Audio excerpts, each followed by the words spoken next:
نحمده ونصلی علی رسولہ الکریم صدق اللہ العظیم۔ میرے عزیز دوستو، ہر شخص اس دنیا میں بڑا پریشان نظر آ رہا ہے، مصیبتوں میں گھرا ہوا ہے، تکلیفوں میں گھرا ہوا ہے،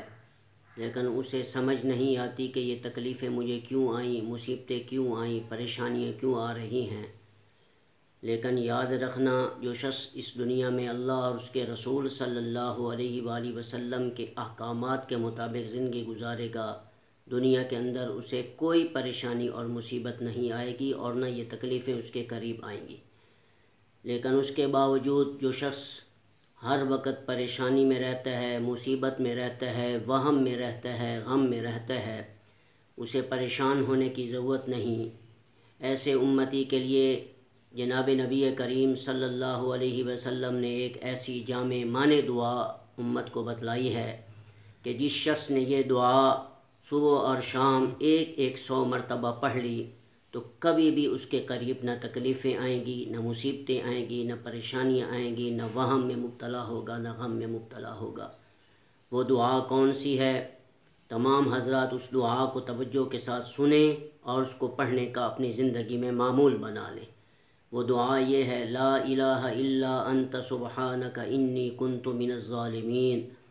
لا الہ الا انت سبحانک انی کنت من الظالمین۔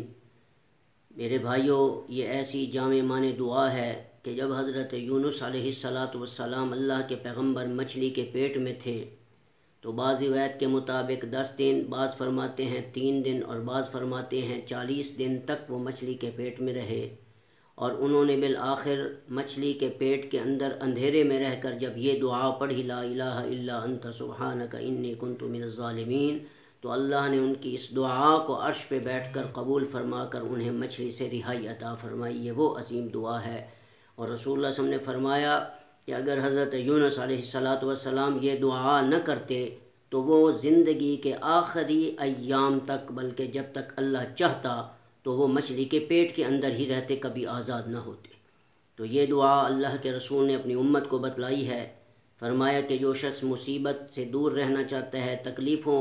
سے دور رہنا چاہتا ہے، غم سے وہم میں مبتلا رہتا ہے اور وہ چاہتا ہے کہ یہ چیزیں ہم سے دور ہو جائیں، تو صبح اور شام ایک تسبیح لا الہ الا انت سبحانک انی کنت من الظالمین کی پڑھ لیا کرے، اور اسے کوئی تسبیح پڑھنے کی ضرورت نہیں۔ انشاءاللہ پھر زندگی کے اندر ہمیں سکون ہی سکون ملے گا۔